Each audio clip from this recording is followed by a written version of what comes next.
Bonjour à toutes, bonjour à tous. Bienvenue dans Tam Tam, le podcast du Pays du Mont Blanc. Aujourd'hui, nous recevons le maire de Saint-Gervais, Monsieur Peyex. Bonjour. Bonjour. Merci donc d'être avec nous aujourd'hui. Est-ce que vous pourriez nous parler de votre jeunesse au Pays du Mont Blanc ? Alors, ma jeunesse au Pays du Mont Blanc, c'était quand même déjà une autre époque par rapport à maintenant. Et c'est vrai que le Pays du Mont Blanc, c'était un peu une terre qui n'était pas appréciée par les jeunes. Pourquoi ? Parce qu'il n'y avait rien. Pour voir un film, si on voulait voir un film, il fallait aller à Grenoble, à Lyon, à Annecy, ou autrement c'était 3 semaines, 1 mois après, par exemple. Donc en fait, l'envie des gens, des jeunes à l'époque, c'était de partir. C'était d'aller en ville, c'était d'aller s'échapper et puis d'aller où il y avait de la vie. Parce qu'ici, c'était quand même un territoire qui était pas aussi riche que maintenant, donc avec beaucoup moins d'équipements, beaucoup moins de facilités. Donc ça a été ça la jeunesse de ma génération. D'accord. Et donc ensuite, les expériences de la vie ou les événements de la vie font qu'on part et qu'on reste. Ou qu'on part et qu'on revient. Et je suis revenu. D'accord. Et donc, justement, est-ce que vous pourriez nous parler de votre parcours, début de parcours professionnel ? Alors, la vie, elle est faite d'opportunités et puis d'accidents ou non. Ok. Moi, j'ai plusieurs vies. J'ai une vie professionnelle, c'est-à-dire une vie où j'ai eu un métier pour manger, parce qu'il y a beaucoup de personnages publics qui n'ont que leur mandat pour manger, ouais, tout à fait. Et donc c'est un peu plus compliqué pour eux. Donc moi j'ai fait des études qui étaient des études de maîtrise de droit, et puis ensuite je suis revenu ici et j'ai monté mon agence immobilière. J'ai fait de l'administration de biens depuis 1979 jusqu'à 2020. Donc, j'ai allié cette activité professionnelle avec un engagement public. Alors, l'engagement public, on a la fibre où on ne l'a pas. Et en fait, ça commence au lycée. Ok. Ah ouais. Très très jeune. En fait, vous repérez dans les collèges et les lycées, vous repérez les gens qui ont de la prestance, qui ont des opinions, qui peut-être moins maintenant ou plus maintenant, je ne sais pas. Mais à l'époque, oui, ça commence par délégué de classe, ça commence par... donc dès tout jeune. Voilà, okay. Dès tout jeune. Et puis ensuite, engagement, mon premier engagement de conseiller municipal, c'était 1983. Et c'était une réaction politique à l'avènement de Mitterrand. D'accord. En réaction. En réaction, voilà, tout à fait. Okay. Et alors, comment est l'enfance d'un petit jeune de Saint-Gervais qui ne fait pas trop de montagne ? On n'en fait pas. Ouais, pas de montagne, pas de ski, donc comment on s'occupe à l'époque ? Ouais. Il n'y avait pas grand-chose, hein. C'est bien ce que je dis, c'est pour ça que les jeunes voulaient partir. C'est qu'en fait, c'était soit vous étiez dans le milieu du ski et c'était moniteur de ski, soit les guides, c'était beaucoup moins important qu'aujourd'hui. Il n'y avait pas d'activité culturelle, il n'y avait pas grand-chose. Donc, c'était l'époque où il y avait encore les patronages à la paroisse, et c'était l'époque des débuts de la MJC, par exemple à Saint-Gervais. Ok. Voilà. Donc c'est comme ça que vous vous occupiez ? Oui, mais il n'y avait pas grand-chose à faire. Mais on n'avait quand même pas le même rythme de vie. Oui, que maintenant aussi. Et on n'avait pas le même besoin de consommer du loisir. Donc moi, mes parents avaient une maison à côté d'une ferme. Je faisais l'été les foins avec les voisins, enfin des choses à peu près normales. Et, ouais. Ok. Mais c'est bien pour s'occuper, ça. Oui, c'est bien. On apprend plein de choses. Voilà, il n'y avait pas d'écran. Pas de réseaux sociaux. Voilà, il n'y avait pas de réseaux sociaux, il y avait beaucoup moins de télévision, beaucoup moins de choses, oui, beaucoup. Ouais. Donc le temps, en fait, je pense que le temps ne se déroulait pas à la même vitesse qu'aujourd'hui. Aujourd'hui, on a chaque minute d'éveil, sauf la nuit, chaque minute, elle doit être occupée. Et pas du tout avant. Pas du tout avant. Et alors, donc vous nous disiez que finalement la décision de s'engager est arrivée très jeune. Et pourquoi la politique, et pourquoi finalement vous avez eu envie de vous engager à côté de cette vie professionnelle ? Parce que quand on aime son village, quand on aime ses habitants, je pense que c'est le plus beau des mandats. Ensuite, j'ai souhaité aussi avoir des mandats nationaux, mais à une époque où les mandats nationaux étaient quelque chose, et que c'était pas occupé par des gens qui veulent le pouvoir. Qui veulent le pouvoir ou qui sont pas à leur place, quoi. Voilà, aujourd'hui, le théâtre du Parlement, que ce soit l'Assemblée nationale ou le Sénat, fait qu'on n'est plus du tout dans les mêmes engagements publics qu'on était auparavant. Mais même localement, même dans les mandats locaux, vous le retrouvez aussi. Mon premier mandat de maire n'est pas du tout le même que le mandat que je viens de commencer il y a quelques semaines. Les choses ont évolué, les gens ont évolué. Donc l'engagement n'a plus le même sens aujourd'hui qu'il ne l'avait dans ces années-là. D'accord. Et donc on dirait que c'est plutôt on dirait plutôt de ce que vous dites que ça se dégrade. Oui, ça devient commun, les règles ne sont plus les mêmes. Le respect de la fonction n'est plus du tout le même qu'auparavant, il n'y en a plus. Avant, je donne un exemple qui est tout bête mais qui illustre quand même. Avant, quand on avait une représentation musicale ou autre, on réservait des places au premier rang pour les notables entre guillemets. Enfin bon, il y avait cette notion un tout petit peu. Il n'y a plus du tout cette notion-là. C'est-à-dire qu'aujourd'hui, alors c'est bien ou c'est pas bien, hein, mais je pense que c'est à l'excès quand même. C'est-à-dire qu'on efface la valeur des fonctions des uns et des autres. Voilà. Okay. Ouais, je comprends ce que vous dites. Ouais. Donc, on n'est pas tous à la même. Enfin, on fait tous des choses différentes. On est tous différents. Et aujourd'hui, c'est vrai que c'est un peu, on rase un peu au même niveau. D'accord. Après, peut-être que c'est plus aussi sur une commune de plus petite taille. C'est peut-être moins vrai dans les grandes villes. Non? Alors c'est l'inverse dans les grandes villes. Ouais. Si on prend le maire de Paris, il est inatteignable, intouchable. C'est voilà. Dans les grandes villes, c'est complètement différent parce qu'on est sur une strate politique qui n'a plus rien à voir avec s'occuper des gens. Oui. Ouais, on gère une administration, on gère des milliers de personnes. Mais on n'a plus ce contact humain que vous avez ici, que nous on a dans une commune de la taille de Saint-Gervais, même si elle est relativement grande quand même avec toutes les personnes qu'on y reçoit. Et alors justement avec cette fonction et ce rapport aux gens qui évoluent, comment est votre relation avec vos administrés à Saint-Gervais? Elle est plutôt bonne? Le résultat des élections est assez parlant. Ouais. Voilà. Donc oui, elle est bonne. Pourquoi? Parce que je suis présent partout et que mon premier job, c'est de m'occuper d'eux. Voilà, il y a un rôle protecteur dans la fonction de maire. C'est pas uniquement d'aller signer des papiers et puis d'avoir de l'autorité. On est là aussi pour protéger ses habitants, pour protéger les plus faibles, les enfants, les personnes âgées. Et donc voilà, c'est la proximité. Un maire qui n'a pas compris qu'il faut de la proximité, à mon avis, il ne sera pas maire longtemps. Ouais. Il ne faut pas refuser de recevoir les gens. Il y a des maires qui refusent de recevoir leurs administrés. Voilà, ça c'est pas pour moi. Pas à Saint-Gervais. Je fais pas la même fonction. D'accord. Et alors, à cette première élection, qu'est-ce qui vous a fait dire tiens, je souhaite être maire de Saint-Gervais? Oh, bref, parce que c'est quand même c'est un gros job.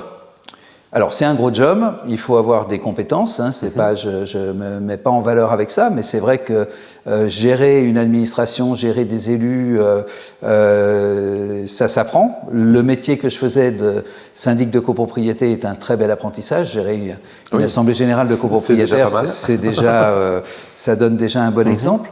Et puis ensuite, on se dit pourquoi pas moi, quoi. Donc on peut appeler ça de l'ambition, on peut appeler ça de l'orgueil, ou on peut appeler ça simplement l'envie d'aller plus loin dans le fait de s'occuper des habitants et de sa commune. D'accord, donc c'était plus le fait de s'occuper de ses habitants que je ne sais pas, peut-être de développer, d'avoir des gros projets.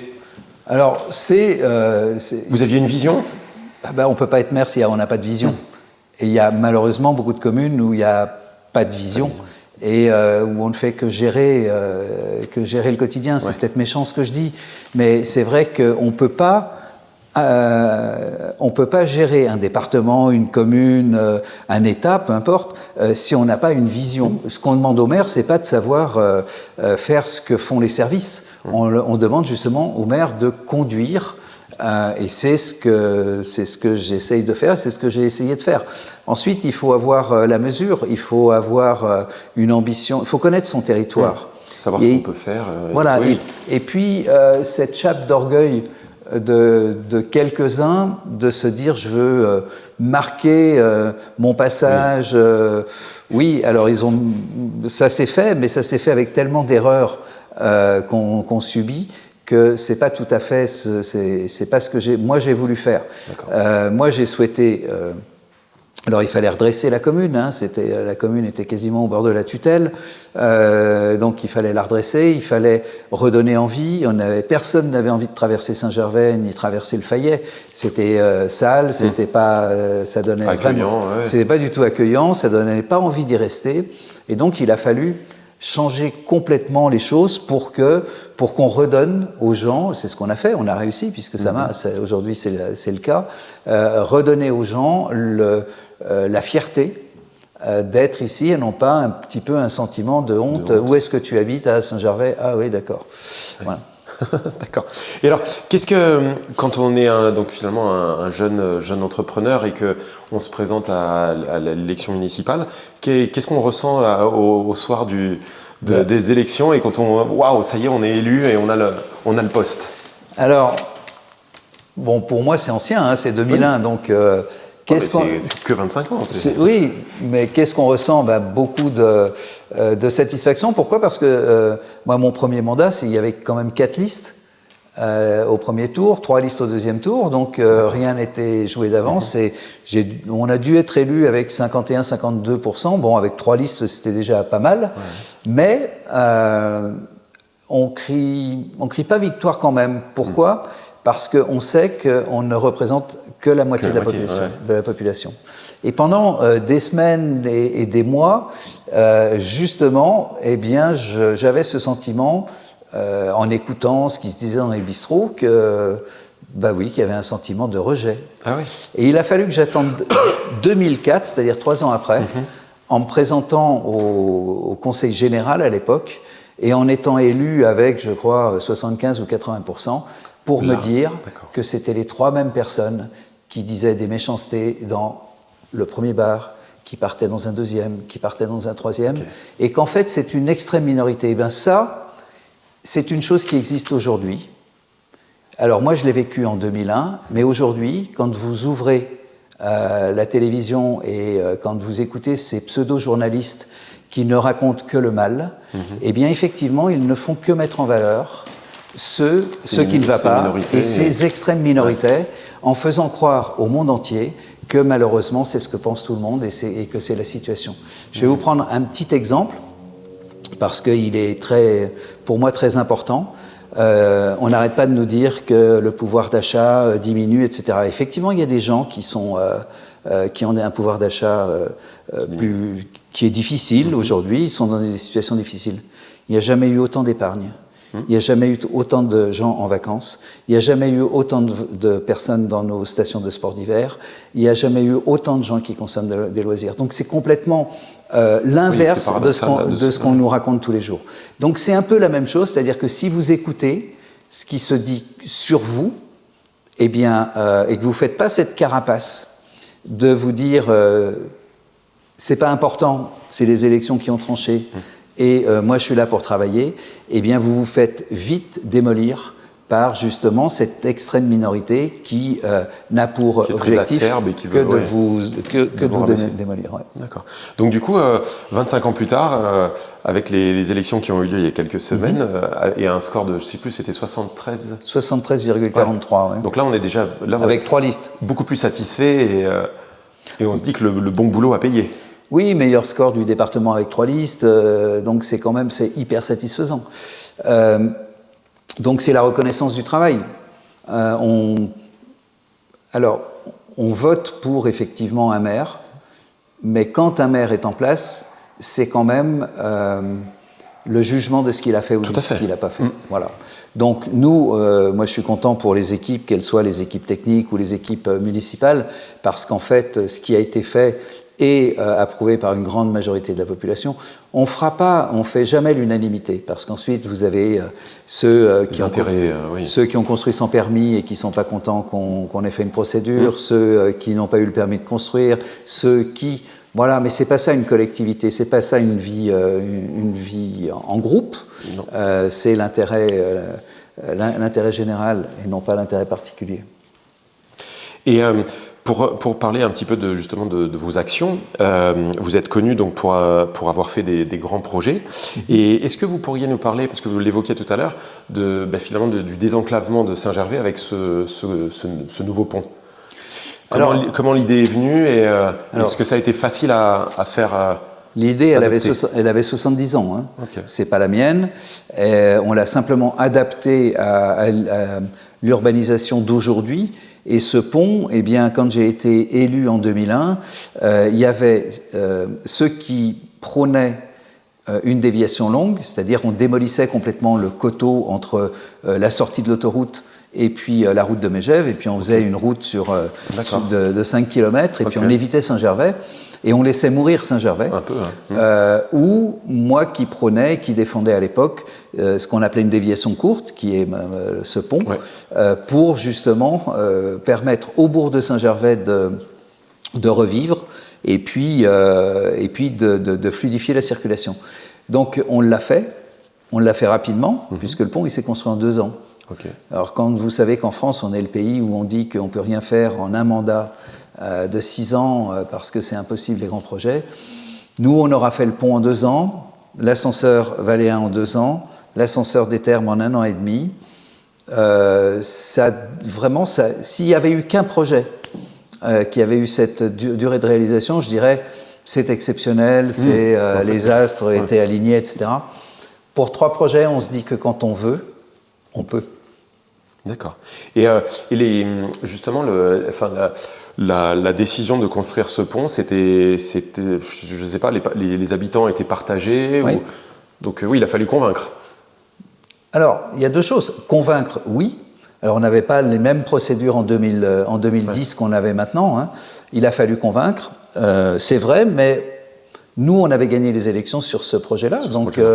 Voilà. Ensuite, si effectivement vous gagnez les élections avec un projet et que vous ne le mettez pas en œuvre, et que vous ne faites que le jeu de ceux qui étaient contre vous. Donc on a fait ce projet-là avec le conseil départemental. Personne n'y croyait. Et même au département où je siégeais déjà, les gens votaient pour en se disant de toute façon ça ne se fera jamais. C'est ça la France. C'est-à-dire que quand il y a un projet, ceux qui sont pour sont au fond d'eux-mêmes sont quand même un peu contre, ils ne veulent pas voir le truc. Et puis le jour où vous avez un PAYEX qui fait en sorte que tout puisse se faire, eh bien là ils sont étonnés. Puis maintenant tout le monde... il y a encore peut-être une personne dans Saint-Gervais qui a juré que de toute sa vie elle ne traverserait pas ce pont parce qu'elle était contre. D'accord. Voilà. Mais en attendant, on en a fait un pont vivant avec une salle d'exposition d'art contemporain, avec une salle d'escalade dans l'autre pile, avec une base de saut à l'élastique. C'est pas qu'un élément routier, c'est un élément qui réunit et qui vit avec toute la population. C'est ça qui est bien, ouais. Et donc justement, à la suite de ce pont, vous avez cessé de vouloir développer la ville. Et quel était en fait votre axe de développement ? Alors, vous avez 2 types de développement. Vous avez le développement qui rapporte de l'argent tout de suite, c'est-à-dire du one-shot. C'est ce que vous voyez dans d'autres communes à côté où on accueille les promoteurs ou les grands hôteliers à bras ouverts pour ensuite, 15 ans après, se dire c'est pas normal, c'est envahissant, c'est polluant, etc. Ou alors vous vous dites, moi je vais faire avec ce que j'ai. Toute la politique de développement de Saint-Gervais, elle a été basée sur une chose, s'occuper des habitants et ne pas s'occuper en premier des touristes et des résidents secondaires. On s'occupe d'abord de ceux qui vivent ici. On ne sera jamais Chamonix, on ne sera jamais Megève. Donc arrêtons de vouloir faire pareil. et de faire les mêmes erreurs.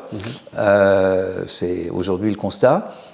Et puis, utilisons le patrimoine que nous avons. Avant d'avoir... moi, je m'étais battu sur un projet, avant que je sois maire, sur la place de Saint-Gervais, où mon prédécesseur, avec son équipe, voulait tout raser, parce que c'était des vieux bâtiments, pour aller construire une barre d'immeubles. Oui. Voilà, ça, non. On a des beaux bâtiments, on les restaure, on permet aux gens du pays d'y habiter, etc. Et on a quelque chose de vivant qui n'est pas agressif visuellement. Certes, ce ne sera pas l'œuvre de l'architecte X ou Y, mais au moins, les gens vivent dans un environnement qui est à leur mesure, à leur dimension. Et, voilà. Oui, puis c'est l'âme de Saint-Gervais. Il y a quand même un passé thermal qu'il ne faut pas renier. Exactement. Moi, je vois en Auvergne certaines villes du style la Bourboule, le Mont d'Or, Roya, sont des villes thermales et elles gardent ce patrimoine. Ouais. Bon, il y en a certaines qui ont mis des barres aussi, mais c'était pas des bons maires. Non, c'était une époque. Hein, c'est pas. Voilà, c'était une époque. Mais aujourd'hui, on se dit que plutôt que d'aller raser un beau bâtiment, on nous a donné au Fayet un très beau bâtiment qui est en très mauvais état. On nous l'a donné. Hein. Le propriétaire nous l'a donné. On va le restaurer. C'est un magnifique bâtiment. On va en faire 8 appartements. Enfin, on va restaurer les 8 appartements pour des habitants de la ville, quoi. Trop bien. Okay. Donc, en fait, c'est ça. C'est par petites touches et non pas d'être ambitieux en disant oui, je m'appelle Saint-Gervais ou tel et tel, et puis donc je vais avoir des projets qui vont être démesurés. Pharaonique. Ouais. Alors justement, vous évoquez les erreurs de Megève et de Chamonix. Quand on est maire de Saint-Gervais, qui quand même aussi est une ville touristique maintenant, comment est-ce qu'on gère une ville où on a des habitants qui vivent à l'année et aussi un afflux touristique assez important? Alors, on le gère d'une façon très simple. C'est que quand on dit aux gens quelle est la règle du jeu, c'est-à-dire qu'on s'occupe d'abord des habitants, qu'on permet à des habitants de vivre ici, et qu'on dimensionne tout ce que l'on fait pour accueillir les autres personnes, ça fonctionne. On n'a pas besoin de beaucoup de descriptions. Okay. Par contre, quand vous arrivez dans une ville ou dans une station où en dehors de la saison, il n'y a plus rien, parce que les commerces ne sont que touristiques ou que saisonniers, à ce moment-là, vous pouvez accueillir la plus belle clientèle du monde, elle ne va pas rester, elle ne reviendra pas. Donc nous, l'idée, c'était vraiment de se dire, il y a un village, faisons en sorte que les gens le réhabitent, soient contents, qu'on leur donne du plaisir à être ici. Les salaires sont moins élevés qu'ailleurs ici, mais il y a la plus-value du cadre de vie et de tout ce qu'on peut offrir. Les loyers sont moins chers aussi. Les loyers sont moins chers, et puis il y a plein d'offres. Donc ensuite, on est ravis d'accueillir des gens, ravis d'accueillir des résidences secondaires. Alors nos résidences secondaires ne sont pas des résidences secondaires investisseurs, ce sont des résidences secondaires vivant ici. C'est-à-dire qu'ils viennent 1 mois, 2 mois, 3 mois, ils ont leur famille, etc. Okay. Ce sont des... c'est le vrai terme de la résidence secondaire. Et puis, on a des touristes qui viennent. Pourquoi ? Parce qu'il y a de la vie. Donc, le moteur, c'est créons de la vie et tout ira bien. Et il n'y a pas de différence. Quand vous allez dans un restaurant, dans un bar, dans un commerce, vous avez des gens, il y en a qui habitent ici, il y a des résidences secondaires, il y a des touristes, il y a des Français, il y a des étrangers. Tout ça, ça vit en bonne intelligence. Ce qu'il faut, c'est conserver. Il ne faut pas qu'il y ait une population qui mange toutes les autres. Comme dans certaines autres villes, par exemple. Par exemple. Après, c'est vrai sur Megève, mais peut-être moins sur Chamonix. Chamonix, c'est une ville qui a voulu beaucoup grandir et qui peut-être a un peu trop essayé d'être le meilleur endroit du monde. Les meilleurs pour l'alpinisme, les meilleurs pour le ski, pour... alors, et je pense qu'il y a beaucoup de choses ils sont beaucoup dispersées. Aujourd'hui, à Chamonix, il y a plus de magasins qui vendent des chaussures de trail que... mais c'est l'alpinisme qui est la base de Chamonix. C'est pas le ski, ça n'a jamais été une station de ski, Chamonix. On fait du ski à Chamonix, mais c'est pas une station comme Saint-Gervais. Comme Tignes ou... Oui, mais c'est pas une station, on fait du ski. Et aujourd'hui, je pense que ce qu'il faut retrouver à Chamonix, enfin moi, en tant que visiteur, c'est justement quel est le conducteur principal. Qu'il y ait d'autres choses à faire, c'est bien, Mais là, on ne sait plus si c'est la capitale de l'alpinisme, du trail ou du ski. Ouais. Voilà. Donc, c'est un peu ça. Ils sont un peu perdus, mais rien n'est perdu. Et je pense que voilà, ils vont retrouver rapidement quelque chose qui permette aux habitants d'avoir quand même un conducteur, et puis aux touristes de ne pas faire que venir voir l'Aiguille du Midi sans même regarder les habitants et la ville. Bon, j'espère que le nouveau maire vous écoutera. Pendant votre mandat, vous aviez mis l'accent sur la montagne à l'état pur. Est-ce que vous pourrez nous en parler un peu plus justement de ces problèmes d'environnement qu'on retrouve ici? Alors moi, c'était un de mes premiers sujets, puisque c'était 2003, donc c'était il y a très longtemps, bien avant que certains écologistes doctrinaires ne découvrent que notre planète était peut-être un peu malmenée. Donc nous, effectivement, c'était malmené. Pourquoi? Parce que on a un itinéraire qui est l'itinéraire d'accès au Mont Blanc le plus utilisé, et qu'il s'y faisait n'importe quoi. On avait même, moi je me souviens en 2003, j'avais eu un grand guide qui m'avait dit « Qu'est-ce que tu nous emmerdes avec tes conneries ?» Et il avait pris sa boîte de sardines qu'il avait mangée et il l'avait jetée comme ça dans la nature en disant « Mais dans l'immensité du massif du Mont Blanc, quel est le sujet ?» C'est un très grand alpiniste qui aujourd'hui me donne des leçons. D'accord. Et donc, voilà, ça a été cette campagne de sensibilisation. Pourquoi? Parce que ça devenait n'importe quoi. C'était la foire du trône. Mais pourquoi c'était la foire du trône? C'est parce que... Pas de réglementation. Pas de réglementation. Et puis des politiques qui pensaient que si on parlait mal ou si on réglementait, on allait perdre des clients. Et on allait perdre de l'argent, du business. En fait, pas du tout. Nous, et puis en plus, nous, ça nous impacte beaucoup moins parce que l'activité Mont Blanc ici, je disais à l'époque une phrase qui a fait tousser pas mal de gens, ils boivent la bière à Chamonix, ils la pissent à Saint-Gervais. Mais malheureusement, il n'y a pas de taxe sur l'urine. Donc, qui est-ce qui tient la caisse du Mont Blanc? Même si c'est par Saint-Gervais, c'est quand même la vallée de Chamonix. Même maintenant, où les agences de voyage, quand ils font le parcours pour faire le Mont Blanc en 3 jours, alors ils passent par l'Aiguille du Goûter, mais ils oublient de dire qu'ils ne sont plus à Chamonix. C'est presque... voilà. Mais parce qu'ils n'ont pas compris que les gens s'en fichent qu'on leur dise qu'ils sont à Chamonix ou à Saint-Gervais. Ils seraient même très heureux d'apprendre qu'ils sont passés aux Ouches, voilà. Mais non, c'est parce que voilà, cet orgueil Chamonniard démesuré de quelques-uns, pas chamonniard, démesuré de quelques-uns, a fait que ils ont combattu ce que j'ai voulu faire, puisque j'ai mis 17 ans avant de faire réglementer l'accès au Mont Blanc. Tout ça parce qu'ils avaient des leviers politiques plus importants que moi et qu'ils ont empêché que ça se fasse. D'accord. Et alors, aujourd'hui, au niveau justement de l'environnement, qu'est-ce que, je sais pas, on voit quand même qu'il y a beaucoup de pollution. On a un énorme flux de camions qui passent juste en bas de Saint-Gervais. C'est quoi votre avis là-dessus? Alors, le tunnel, il a été voulu par les Chamoniards et les habitants de Courmayeur parce qu'ils avaient peur d'être enclavés. D'accord? Parce qu'on ne fait pas un tunnel à 1200 mètres d'altitude alors que la plaine, elle est à moins de 600 mètres.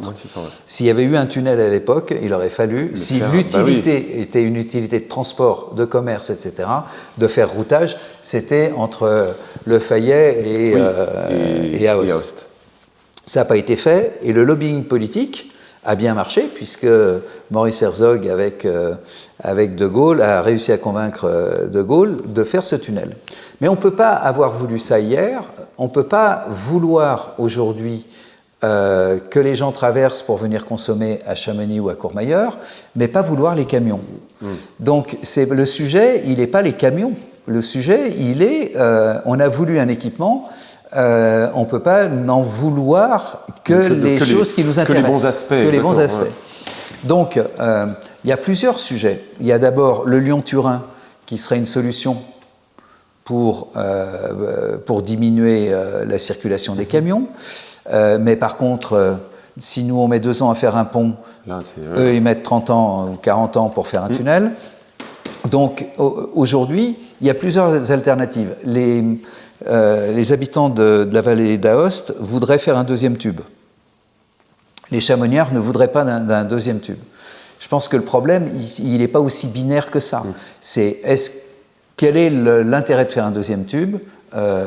c'est bien ou c'est pas bien, mais c'est pas parce qu'on est du Val d'Aoste qu'il faut être pour et puis de Chamonix qu'il faut être contre. Oui. Je pense qu'il faut être un peu plus objectif et avoir un peu plus de recul sur les projets. Ouais. Alors ensuite, la pollution, ici, on l'a subie. Bah oui. Pourquoi? Parce qu'on est une cuvette, qu'il y a des inversions de température, qu'il y a une aérologie qui est complètement différente de celle d'avant. Mais par contre, on n'ose pas dire ça. On dit des choses qui permettent pas de régler le problème de la pollution. On a par exemple stigmatisé les feux de bois et puis les gens qui ont les foyers ouverts. Ouais. Ok. Ici, on a mis des capteurs juste à côté. Il n'y a pas de feu de bois à côté. Il n'y a pas de feu de bois. Il n'y a pas de feu de bois à côté, mais c'était hyper pollué. Qu'est-ce qui pollue? Ce sont les chaudières au fioul, parce qu'on n'a que des chaudières au fioul à côté. D'accord? Eh bien, dans ce cas-là, plutôt que de stigmatiser les poêles à bois, ben on peut trouver. Mais tant qu'on noiera le poisson, tant que les lobbies feront que tant que c'est le bois, c'est pas le pétrole, ou pas autre chose, ou pas le transport, les plaquettes de frein, les pneumatiques, le goudron, tout ça, ça crée aussi des PM.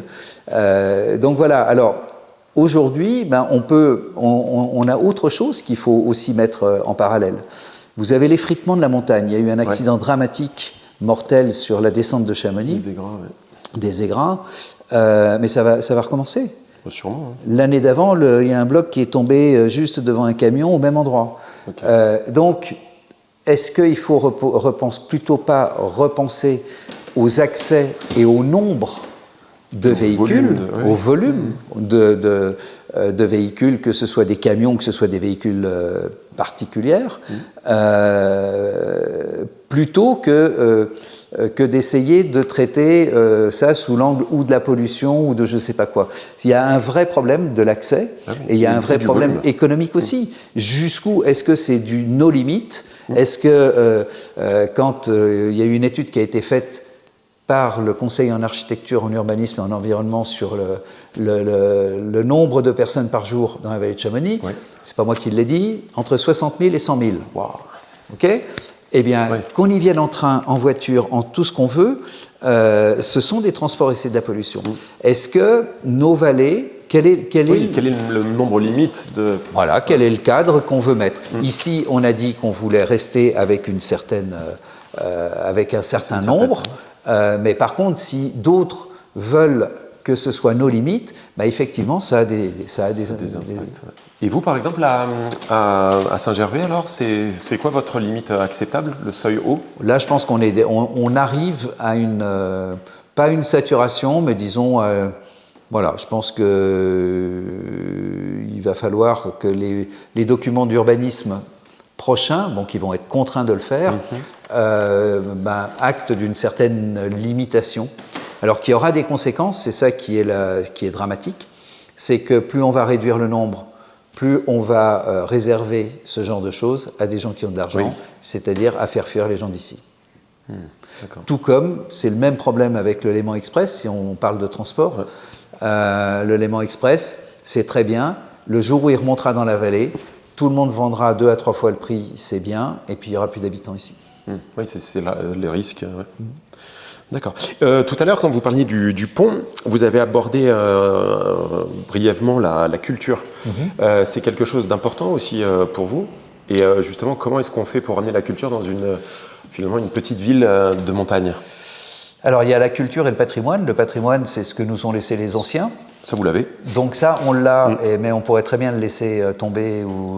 Et on l'a au contraire valorisé. Et ensuite, la culture, c'est ce qu'on doit aussi aux habitants. C'est-à-dire que le côté réducteur, dans les stations, vous ne faites que du sport. L'été, vous allez grimper. L'hiver, vous faites du ski, vous faites du trail ou je ne sais pas quoi. C'est quand même hyper réducteur.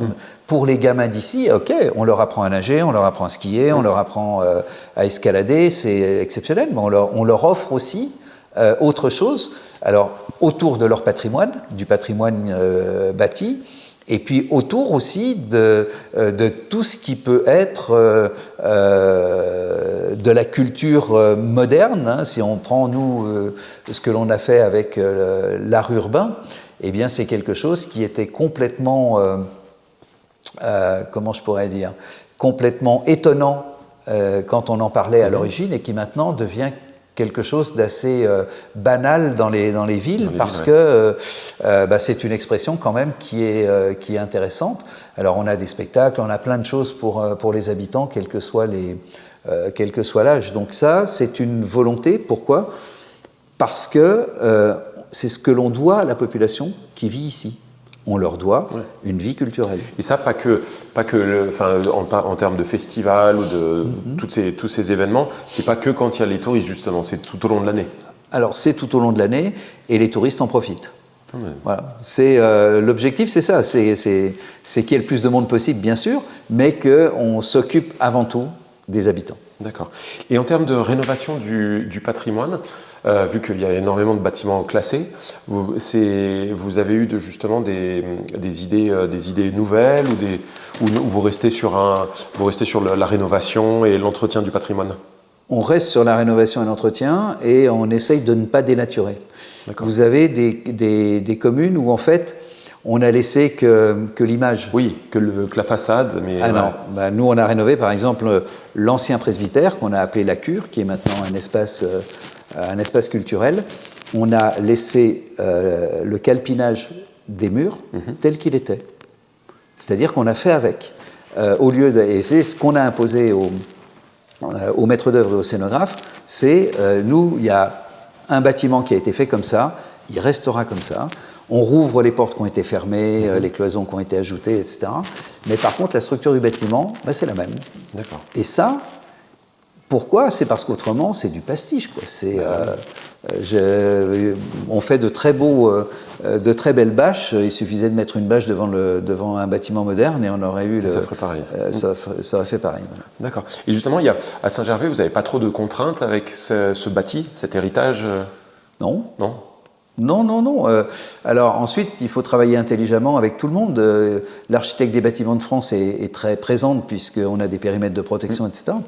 Mais à partir du moment où il y a une vision sur ce que l'on veut faire, il y a une ligne directrice sur ce que l'on veut faire, ça se passe très bien. C'est-à-dire qu'on n'a pas de sujet de discorde entre l'administration qui dépend du ministère de la Culture et nous.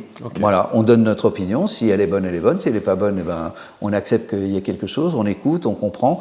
Et tout ce qu'on a fait, ça a été fait comme ça. Toutes les rénovations ont été faites dans cet esprit-là. Dans ce cadre, d'accord. Donc dans vos dernières réalisations, que sont le Valéen et l'ascenseur des Thermes, quel a été l'apport de ces projets ? Alors, comme le pont, ça a bouleversé la vie des gens d'ici. Ils ne le savaient pas. C'est-à-dire, c'est pas un projet que les gens attendaient, puisqu'en fait, ils n'imaginaient pas ce que ça pourrait être. Donc, le Valéen, Saint-Gervais, c'est en fait une commune à étage, ça pourrait être presque une intercommunalité à elle toute seule. Le Fayet, Saint-Gervais, Saint-Nicolas-de-Véros, Le Béthais, et tout ça, c'est la même commune, mais ça ne vivait pas ensemble. Non. Ça ne vivait pas ensemble parce qu'il faut traverser une autre commune, il faut faire 5 km, il faut avoir une voiture, voilà, c'est compliqué. Donc, on a eu cette opportunité de faire un ascenseur valéen. Alors, je suis un opportuniste. La région Auvergne-Rhône-Alpes dit, moi, je finance à 30% les ascenseurs valéens avec un maximum de 10 millions d'euros. Très bien.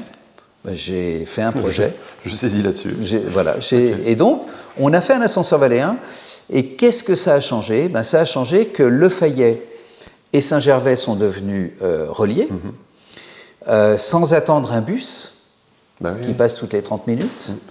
Avec une mobilité qu'on a offerte aux habitants.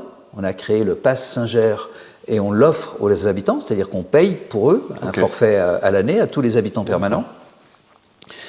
Et c'est un tel succès qu'en un an, la fréquentation, c'est 320 000 personnes. On est 5 886 habitants. Oui, quand même. 320 000 personnes. D'accord. Donc là, on a créé quelque chose qui était dans l'inconscient de tout le monde. Enfin, personne n'imaginait ce qu'on pourrait en faire. Enfin, il y a eu les détracteurs aussi. Mais en fait, aujourd'hui, les gens, c'est que du bonheur. C'est que du bonheur. Alors, on est allé plus loin. On a créé un circuit de navettes électrique pour aller de Saint-Nicolas-de-Véros, village de 250 habitants, à Saint-Gervais de 7h du matin jusqu'à 20h30 tous les jours, toute l'année, avec un cadencement d'1 heure, ce qui ne se voit nulle part, 250 habitants. La moyenne du transport sur cette ligne-là, elle est de 80 habitants par jour. D'accord. Ouais, c'est énorme beaucoup, et ça fonctionne. Ce qui veut dire que le Fayet, Saint-Gervais, Saint-Nicolas, tout est lié. Tout est relié. Okay. Alors qu'avant, un habitant du Fayet n'allait jamais à Saint-Nicolas-de-Véros. Voilà. Donc on a des gens qui font des parcours. Puis l'ascenseur des Thermes. Alors, ce qui a donné aussi au Fayet ses lettres de noblesse en devenant station de ski. Et maintenant, vous voyez des gens avec chaussures de ski, avec ski sur l'épaule, dans le Fayet. Et c'est magnifique parce que l'économie de la station de Saint-Gervais, qui était quand même relativement limitée à Saint-Gervais, Saint-Nicolas et le Béthais, la partie haute, maintenant ça déverse aussi au Fayet. Donc ça, c'est bien. Et puis l'ascenseur des Thermes, c'était aussi un autre... c'est une idée que m'avait donnée un Anglais, Michael Farmer. Et il y a eu beaucoup de projets avec des funiculaires pour aller des thermes, et puis ils ont tous fait faillite, ceux qui ont fait ces projets-là. On a fait ça, et bien maintenant c'est dans l'autre sens, c'est-à-dire Saint-Gervais, qui avait perdu son activité thermale, parce que justement il fallait avoir une voiture, il n'y avait plus de navette, compliqué d'accès, et bien est redevenu une station thermale au niveau de son bourg, et là aussi le chiffre il est étonnant, 320 000 personnes en un an. D'accord, ah oui. En effet. Oui, donc on peut être content du résultat, mais surtout se dire que on a donné un nouveau souffle. Un nouveau souffle à nos villages. Et puis aujourd'hui, les gens, ils ont quand même des moyens pour mieux vivre la culture, le patrimoine, les lycéens pour aller au lycée. Enfin voilà, c'est un autre sourire de vie, quoi.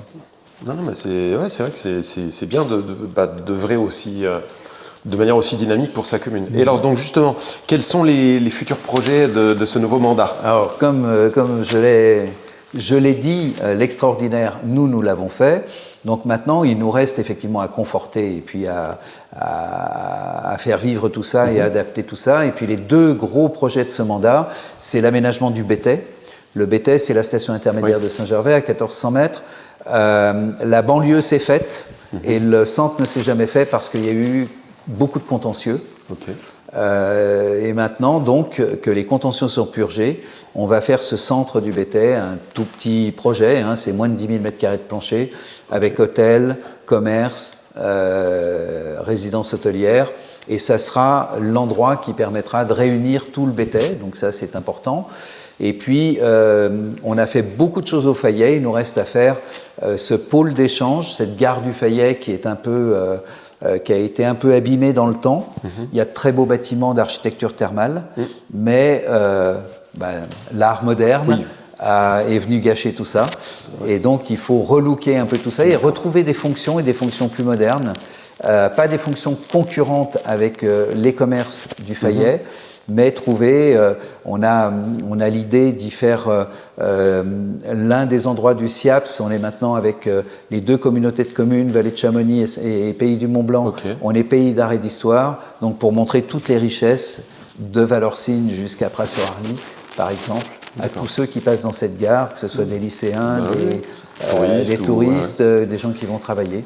Voilà, des idées comme ça qui redonnent à cet endroit-là un autre sens que place de la gare. D'accord.